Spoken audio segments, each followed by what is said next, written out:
Aluru MLA విరూపాక్షిని ఆయన సోదరుని arrest చేయడం అనేది చాలా దుర్మార్గమైనటువంటి పని. అసలు ఈ తెలుగుదేశం ప్రభుత్వము ఏమనుకుంటుంది?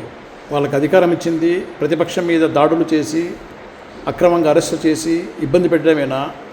ప్రజలకు మేలు చేయాలనేటువంటి ఉద్దేశం వాళ్ళకి లేదా? వాళ్ళ బాధ్యత ఏంటి? చట్టాన్ని కాపాడడం వాళ్ళ బాధ్యత కాదా?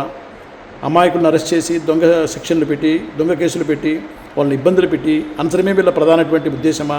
వాళ్ళు ఇచ్చిన హామీలు ఏంటి? వాళ్ళు నెరవేరుస్తున్నది చేస్తున్నది ఏంటి?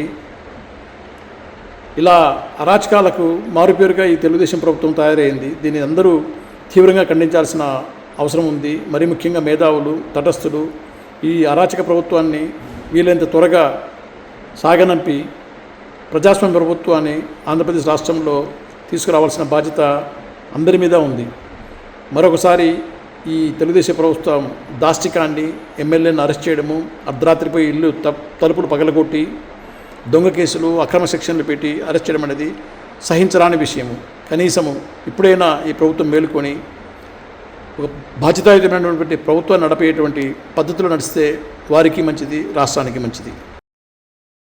మరిన్ని అప్డేట్స్ కోసం ఛానల్ను సబ్స్క్రైబ్ చేయండి. నోటిఫికేషన్స్ కోసం బెల్ ఐకాన్ పై క్లిక్ చేయండి.